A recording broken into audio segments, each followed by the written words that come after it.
Tim and Logan Peissig, welcome to the show. Thank you guys so much for joining us tonight. How are things up in Wisconsin right now? It's good. It's still cold and raining and going to get snow in a couple of days again. All right. So but what you're saying is you're ready for that stuff to go away. You can go outdoor pulling again, correct? Yeah, we're getting ready for it, that's for sure. Okay, so tell the world, everyone, who we're talking to right here. Introduce yourselves, the brothers, the Peissig boys, drivers, Aftermath, Mini Rod. Let everyone know, hey, I'm Tim, I'm Logan, so that way everyone knows who they're talking to, and we'll start talking about your rich family history and pulling and where things are going. So who's who, and say hi to the world right now. I'm Tim Peissig. I drive the Mini Rod Fallout. And then I'm Logan Peissig. I drive the Mini Rod Aftermath. Perfect. Which one came first, or did they come roughly the same time? Fallout was first, and then last year was the first year with Aftermath. Okay. So for anyone who doesn't know, and I almost want to start at the most obvious place where we're going to chit-chat about these Ford Blue, beautiful mini rods. Of course, nothing but the Ford New Holland Blue. Aftermath, Fallout, the Bomb. There's a big, fat boy nuclear weapon. There's a whole thing going on here. Kind of walk us through why the tractors are named what they are. And if you want to take us on a ride for, family history while you're at it, kind of let everyone know just what these things, what the connection is. So it actually started with Dad. They had a diesel super stock. It was a black International 5488. It's actually Al Cook's tractor now. And that was originally called the Fat Boy. I think Kevin always had it called the Rocket. I don't know when they swapped that from Notorious to the Rocket. And that theme kind of stuck when Dad got that tractor from Will Height back in, I don't even know when that was, early 2000s. Mm-hmm. And just called it the Bomb. We had the Bomb and the Rocket forever. We actually had a pulling lawnmower. We called it the Missile. It was a little Ford too. It's pretty cool. And then, when we decided to do the mini rod thing, we sat down, we were at a restaurant, and we were just like, what are we going to call this thing? Like, we knew what it was going to look like. We knew it was going to be a Ford Blue. We knew it was going to have the Ford stripe on it. It was just a matter of, what do we call it? And we wanted to do something that was after a bomb. We thought about hand grenade for a while, or like firecracker, stuff like that, but we just settled on Fallout, and then we kept the theme with my tractor. Since I am a math teacher too, it really fits quite well. Perfect. Yeah, no, I like it because it's after the bomb. Everyone remembers, the bomb is kind of, that's where a lot of the younger generation of pulling, I would say my generation, our generation, where we started to experience your dad doing his thing, and then what comes after the bomb? Well, hey man, it's the Fallout and the Aftermath, because, you've got these two pieces of the pie that are going out there. Fun name, fun history. I typically do a piece at the end of our show called Pulling Through the Past that I save until about 9:00. But you guys already alluded to it. There's a photo I want to go ahead and drop up here. Now, your family has connections with Kevin Lynn, right? Your dad kind of started working as a mechanic. Tell us what he was doing, or kind of what his role was there with another tough running Ford from up north. Basically, that was just Dad's best friend. They started off, it was actually Kevin's brother, John.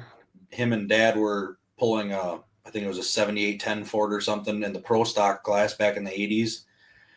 And then that kind of went away. And then Dad just kept going with Kevin, helping with the Notorious tractor. And then once, I believe the black tractor was actually John Link's for a while. And then Kevin and Dad ended up with it. So then Dad started driving that one. And then when they sold the Notorious off, Kevin built that 8260 as a diesel, and that was diesel up until it laid the entire motor on the ground, and then that got spark plugs put in it.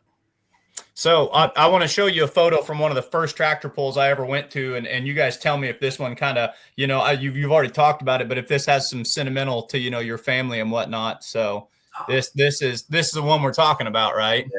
Yeah, that's actually a light limited super now. John Lynn actually drives it. Then our best friend Ryan, they have two light limited supers. So that sheet metal's still around. The only thing we really haven't found from that tractor that we really want to find is that clear wing on the back. We have not been able to find such an iconic, such a we cool. have no idea where it is. There's a few pullers out there who've done that and kind of went with you'll even see some now do like the fiberglass on the back of those light supers where it's almost more like a modified. But yeah, that was an iconic, people remember, the plexiglass on the back of it. Tough running light super from back in the day. So let's fast forward to you guys. Obviously, your family has a huge lineage. Your dad, 2022 Hall of Fame inductee with National Tractor Pullers Association, multiple championships in a row. When did you guys start getting the bug, and how did we not end up on light super stocks? Well, I drove the light super stock for the first time in 2012. Okay. And I actually won my first pull driving it.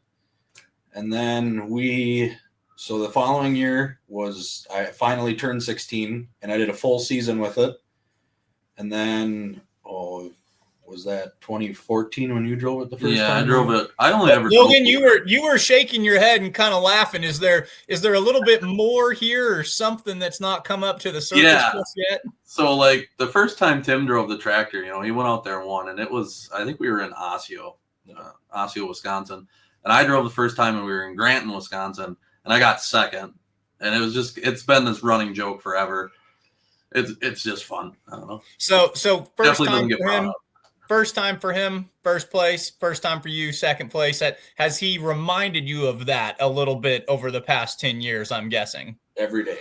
Okay. So what did we do? What did each of us do first time on the mini rods? Did you get them back, Logan? I think so, but he had ignition issues the first time he drove it. Hey. But the whole mini rod thing, and the reason we didn't go light super is, we stepped away, or Dad stepped away there for those couple of years, and the light super class really, really advanced. And it just came down to we would basically have to build a whole new tractor if we wanted to go out there and be competitive, because if we're going to take a light super out there, it needs to be competitive. So actually one of the ideas that got bounced around was a light limited super. Mm-hmm. But Dad made a very good point of, you both drove the light super. You know what that horsepower feels like. You can't go backwards. Yeah. It's just going to end up here anyways. Yeah. And somehow we got hooked up with the Richardson clan and Adam Kester, and all of a sudden there was phone calls made, and all of a sudden we had a mini rod chassis, and it was getting built. Yeah, that's funny how that works. And if you're going to get hooked up with some names in that side and, in that scale of pulling, those are some pretty good names to be getting in there with, especially anything with the Kester program right now. I mean, the Hemis he's producing, it'd be interesting to walk around like the farm show or the Pullers Championship and just kind of point out, how many of those are going through his shop. He certainly knows what he's doing. Speaking of the Pullers Championship, how do you guys feel about making the fan invite? That's the big thing we're supposed to talk about tonight. You're pulling in Nashville, Illinois. What's that mean to you? I'm pretty excited because, you look at all those guys on that list, and they're Grand National top level tractors that are seen way more often than what we are. We basically just kind of stay in the state of Wisconsin. We're just, region level guys. So I don't know. It's pretty cool to me that we have enough fans that we can get voted in and go hang out with the big guys. Logan, what's it mean to you to be pulling in Nashville? I'm really excited to get to go back. We debuted Tim's tractor there once we got the modern frame 2 years ago, and I drove it for the first time. We got fifth the first night, and then Tim went out there and won it the second night. So it's just excited to get to go back there and hopefully show that wasn't just a fluke, and that we might actually almost know what we're doing sometimes. One thing that I've really enjoyed discussing, and I try to point out as much as I can now that I'm kind of on this side of the pulling, broadcasting, and media, is fans can accidentally think of regional level or state level or club level pulling as, like the minor leagues or something like that. And so much of the time, that's not the case at all. But instead, we're seeing people who just prefer to pull in an area or who have, travel limitations. One thing we see time and time again is, a regional puller has the capacity to be every bit as competitive as a Grand National or a Champions level puller. So that's why it's fun when we get together at places like Nashville where we can all throw in a hat. Do you guys feel, with these modern frames and with these Kester racing engines and just your knowledge and background driving, when you go and pull that, do you feel that you've got just as good a shot as anybody when you show up in Nashville? I think so. I mean, I guess we probably wouldn't be going if we didn't think we couldn't Sure. win. That's for sure. Yep. Nobody goes tractor pulling to try and get second place. I mean, we're going to go there and do everything we can to try and win. But it's also a class where you can make a perfect pass and you might end up 10th. It's so funny because, pullers, you talk to them in the interview afterwards, when they're standing in the winner's circle. One of the most common things we hear is, I'm just glad it made an A to B pass. Oh, I'm just happy it's back on the trailer, but in their eyes, everyone's coming there exactly what you're saying. No one showed up to get second place, and you wouldn't put in the hours if you guys didn't think that your equipment wasn't up to snuff. Who are some other guys that you're going to be pulling against in Nashville that, maybe you don't get to see very often, or just make it really fun for you? Who are some folks you're looking forward to going toe to toe against while you're there? We never really get to pull against the Slaws. Okay. I don't know. That's a good measuring stick for where you're at too. Getting to pull against the Leichner crew too. Now that they got too many rods, I mean, that just doubles their odds. Those ones especially, we don't get the hook against nearly as much. They don't run as much as the NTPA stuff anymore. But even Adam and Chase, it's just fun hanging out with those guys. We hung out with them at the Enderley this year. We hang out with them when we're at Toma. Just excited. Yeah, they're a good time, just not good for your liver. Don't I know that? That is absolutely for sure. Talk to me about how things have been going at the around home. Talk to me about how your 2024 season went, and just kind of you say you're in Region 3. I think that's where you're at. What have been some highlights from this past summer? How have things been going? Tell the world what's going on there. Well, I don't think I could have asked for a better season. Honestly, we had I don't know, not to sound like a dick, but out of all of our pulls for points, me and Logan didn't win 2 of them. So I guess the goal for next year is to win every single one of them, maybe. Yeah, we fought some ignition issues on my tractor at the beginning of the year, and we had a lot of help from all the competitors in our class, especially the Timmermans, just giving us parts. Nathan Hoffman was huge. Bryce Pickler was up there climbing all over our mini rod one day trying to get it to run. And yeah, it was an absolute dream season. I can't believe we did what we did this last season. I'm really excited to try and do it again. Logan won the WTPA state points title, and then I came away with the Region 3 title, and then got to go down to the Enderley and won down there. So it was, I mean, you really can't ask for a better season than that. Right, absolutely. The only thing you could add beyond that would be just if you pulled in other areas or pulled, just grabbed another, region or grabbed another association, or, are there specific pulls out there? Enderley obviously is going to be one. You've got that one in the bucket list. It's good for you. Which ones are still left on your, that you want to put on the trophy shelf? The Nashvilles, the Bowling Greens. What are you guys looking to add to the resume? For me, I'd really say I'd like to get a win in Toma. I mean, I got a second this year, and I was absolutely floored with the second place. That one is still, I'm pretty happy with that. Love to get a win in Toma. I'd love to go to Chapel Hill sometime and win down there on a Saturday night. And then got to say Saturday night in Bowling Green. That would be another huge one. Not a pull we're going to be able to make this year. We do have a pull 7 miles from home instead. Sure. So, I mean, it's hard to not go to that one. Dylan Dirks has a great comment right here. Of course, all eyes there in East Central Iowa in June. Are you guys going for the big payout in Farley? Are we going to see you at the Farley pull there in the middle of June? You will see both of our mini rods in Farley, yes. Talk to us about what that one would mean. So we're talking about crown jewels. We want to win Bowling Green. We want to get the win at Toma. Your Super Nationals, of course. How would you even begin to process winning the specific pull and the purse that they have for this year? We've joked about it, and so Dad can't come with us that weekend because our local town's fair is that weekend, and he always puts the pull on. me and Logan joked about it. We said if we get first and second, we're stopping at the casino and we're putting it all on black. Yeah, that's because, hey, if your luck's holding and if the stars are aligning, they're already there, go ahead and let it ride. Yeah, and as our comment right here, our podcast, $50,000. They're making pulling history. It's a puller buy-in for that. I believe 50 vehicles for class, qualifying on Thursday and Saturday finals, or qualifying on Thursday and Friday. Saturday is going to be your finals. He says we're going to go 1 and 2 and put it on black. No red. Put it on blue. If there was blue, you guys would put it on blue, right? But yes, just no red or green in this family, all blue.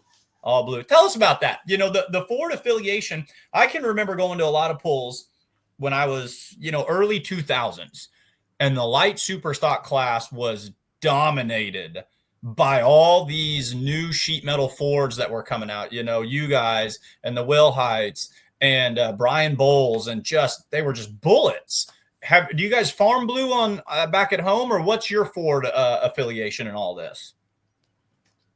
I think it was really just what, Dad and Kevin kind of started with. Kevin's farm, they had 9,600 Fords and 7,000s, and that's just what they grew up with. Dad actually was an IH mechanic for a number of years. Thank God we didn't keep with our red stuff. I like the blue tractors better, but yeah, so I guess that's just kind of what they grew up with, and that's just kind of what we stuck with. The cast chassis days too. I think the Ford tractors motors are a little bit further ahead than say a John Deere and an IH. So it is an advantage in those lighter classes to have a Ford cast frame or whatever the heck it really was. It's a little beyond my time. So that too. And then, it's like anything, you start seeing them everywhere. And well, those are the guys that are winning. So maybe I should build one of those. Maybe I should have a Ford. And I think it just kind of continue to spiral and snowball from there. I like your point about, the cast class, because, I spend a lot of time in the summers with the Outlaw Truck and Tractor Pulling Association, where we have the light super stock ag, where it has to be an ag rear end. And one of the most dominant ones we have over there is the old Haley's Comet tractor, now being campaigned by Mark Ulmer, with Eleanor, where it's running that cast rear end, just wildly successful. So that's cool that's right on the nose there. Sam Martin chiming in. We got to tell the world about this wedding. There's a wedding coming up this weekend. What's the story here, guys? That would be my wedding. I am getting married finally this coming weekend. Getting married this weekend. Big blowout, 500 guests staying up all night long, or a small little family-only shindig? Well, it's family only, but both sides of my family are so big that there's going to be plenty of people there. What is the future missus? What's her opinion of truck and tractor pulling? I'm pretty sure she enjoys it. You say that like you haven't had the conversation that you're like, well, she hasn't said anything yet. So it's the classic. That's his thing. He loves doing that. She does come to the polls and supports when she can, and that's really all I can ask for. She doesn't get upset when it's a late night wrenching session on a Tuesday or on a Wednesday or whatever day of the week it is. If I gotta leave, we gotta leave on a Thursday night to get somewhere. She's very supportive of it, and I'd say she's probably my number 2 fan. Yeah, that's absolutely awesome. That's the best thing you can ask for. Maybe it's not something they grew up with. It's not in the blood like it is for us. But if they're out there supporting you, you're definitely a lucky man. Scott Kempy's coming in and saying, you guys are great guys. Completely agree. Love having you at Jim Falls. Tell us about Jim Falls, guys. Jim Falls Sturgeon Fest is it's one of the most unique places that we get to pull in the summertime. It's kind of it's a tight pit area. Luckily, with mini rods, we can maneuver around pretty easily. But I don't know, it's a fun time. It's on our way to Ridgeland, Wisconsin, which is kind of our season finale. Just, I don't know, all around great event there. Tim won't say it, but it's an absolute cluster of a pitting and a staging area. But that is what makes it so cool. Like, I cannot explain how much I love going to Jim Falls. Like, that is one of my favorite events all year. I've noticed the more unique, the more quirky, and even the more challenging a venue might be, the more fans and pullers like it because it creates an identity. You know, you see places like Brandenburg, Kentucky, where it's like almost an old rodeo grounds and whatnot. Sam Martin coming right out wants to know, who's the better driver? I am. Yeah, no hesitation whatsoever. I won't even argue. He's probably right. Who's the more, who gets into the throttle harder and more quickly? Definitely me. Oh, Logan. Yeah, definitely. There you go. Okay. So, you know, we got the good driver and then we've got the get after it driver. So then, Logan, are you going to be more prone to take more wild rides on the, you know, on these bull rings of little mini rods out there? So I've actually only ever had one wild ride in the mini rod. That was the first year we had it. But Tim actually took a couple this year and then one in Farley a couple years ago. So, I mean, I don't know. I guess he's popped more front tires than I have too. So I'm starting to think maybe I am the better driver. Now that we talk this out, guys, you know, the evidence is kind of clear. You have a points championship apiece this past season, so you got to throw that out the window. It just comes down to less total popped front tires. That's how we determine, you know, the superior driving ability. With the mini rods, it's not a matter of if, it's a matter of when. Everybody has the ride that they go for out there in that. What are some of the trickier tracks you guys have had to tame in your pulling career? Berrien Springs, Michigan. The first year we had the mini rod, that was just kind of a, hey, we were going to Bowling Green night. No, we didn't. We went to Napoleon. We went to Hillsboro. Tim won in Hillsboro. And then we decided it'd be a good idea to leave, go to Napoleon. And then on Tuesday, there was this pull in Berrien Springs, Michigan. And I don't know if you've ever been to the pull in Berrien Springs, Michigan, but it is an indoor-outdoor pulling facility. You start inside and you finish outside. And Okay. it was my third like a time covered like driving. a horse arena or something, and then you like transition halfway through. Pretty much. Somewhere there's some really cool pictures of it, or somewhere on my phone or on our Facebook page. What association was this with? Who were you pulling with at That this was point? NTPA. It was actually a Region 2 event, I believe. When was this? Because I've got to see it. I've got to find some, you know, video footage. I love unique stuff like that. Yeah, it was in, I don't know, 2022 maybe. Okay.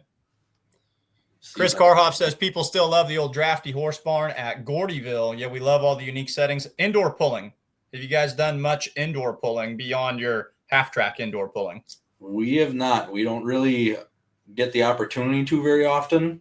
Not a lot of indoor events like having the blown mini rod class, it seems like, which is, it's fine for us because trying to leave here in the wintertime sucks. It's snowy and salty, and you don't really want to take the nice truck and trailer out. And yeah. Sure.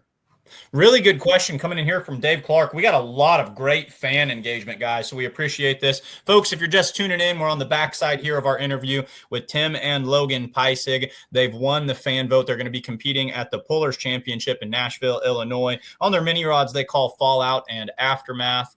And Dave Clark says, and we kind of touched on this a little bit, but this is fun. Who do you think are some of the toughest competitors, and who are some up-and-coming ones that folks need to keep their eye on? Answer for the mini rod class or branch out if you want to.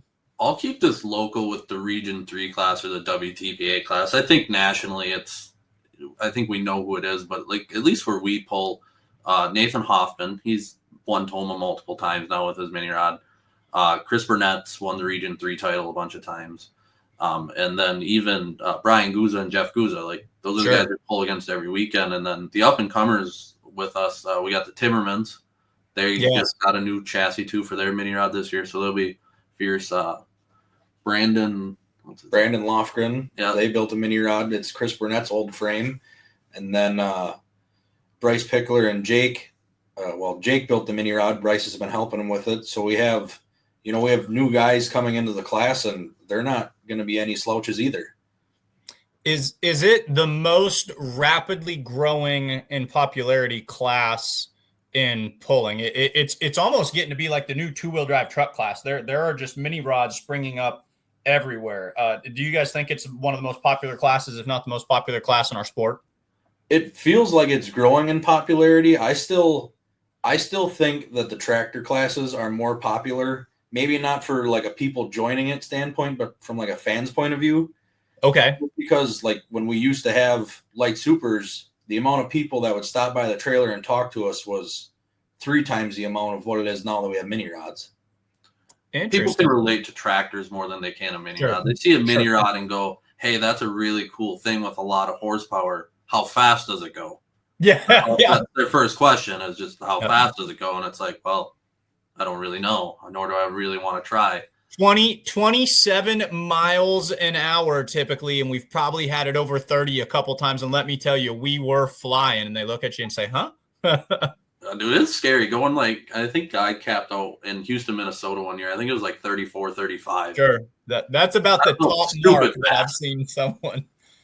Yeah, absolutely. If you weren't pulling mini rods, what would you guys be pulling? Oh boy. I think if I had to go back to something else, I'd like to go back to a light super. I think Kenzie in the back room has found us. Is this the venue we were talking about? Yeah, where the partially covered? That is it. Yep.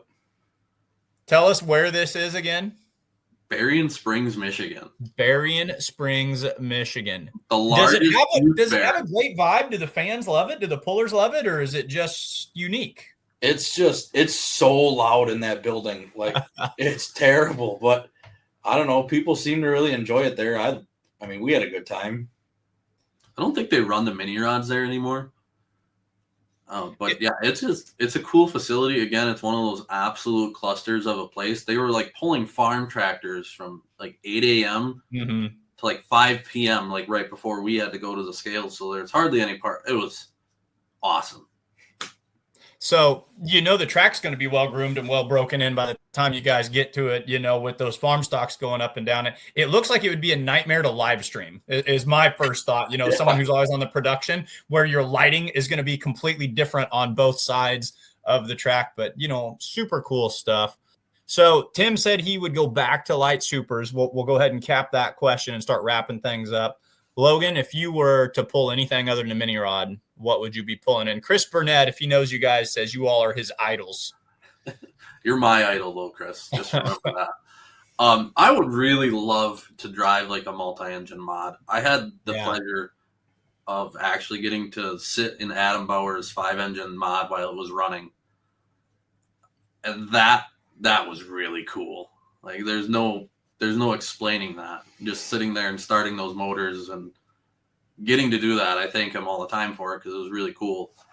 And I would love to feel that horsepower going down the track. I think that would be a hand in a glove. I think that would be. I would like to see both you guys. Keep the minis. Let's just start building our pulling empire, and let's get a light super, and let's get an unlimited modified. You guys, you're going to the Pullers Championship. You had a great 2024 season. Congratulations on making your bid into the Pullers Championship. I'm going to turn it over to you for the final 2 minutes of this interview. This is where I'm just going to let you guys give any thank you, shout outs, hi, hellos. What do you want to tell the internet right now? I really got to thank all of our fans that voted for us. I mean, we wouldn't get to go without them, so shout out to them. And got to thank my mom and dad. Tim, any shout outs or thank yous? Or shout out to our family, friends, everyone for voting for us. I don't know. We're just excited to see what we can do down there. I can tell you how happy we are to have you guys because you're so much freaking fun. And the fan following too. Is your dad gonna be able to make it down, or is he gonna have to stay home and work? No, he'll be coming with us. I think everybody but mom. I don't think mom's coming. I think our sister Emily is gonna be there. So, I gotta thank our sister. She's our PR person. She runs. I noticed that the Peissig Motorsports says sister posting every day, and I'm assuming I will put the money on that for who's writing that. Mike, you see the dot. I have a good guess as to who it was that made that post. Yep, she was awesome for us. She did a lot of stuff for us this offseason too. She got some shirts made for us. Finally, we're going to have some Peissig Motorsports shirts for this summer. That's awesome. Well, congratulations on your amazing 2024 season. Good luck on your 2025 season. Pullers Championship, Farley, and that one at Toma. That's the goals they have set down for them. And you heard it here. If the $50,000 makes their way to the Peissig Motorsports, it's going on black. It's not going on red. And we have to get first and second. That way we get the. It's got to be 1 and 2. And whatever they get, whatever they're giving for second, we're putting it all on black. Tim, I think it's 25 for second. I think so too. Perfect. Tim's gonna have a great 25 grand in second place. That's awesome. Guys, thank you so much for coming on. This was a ton of fun. Good luck on your 2025 season. Thank you. Thank you. Take care.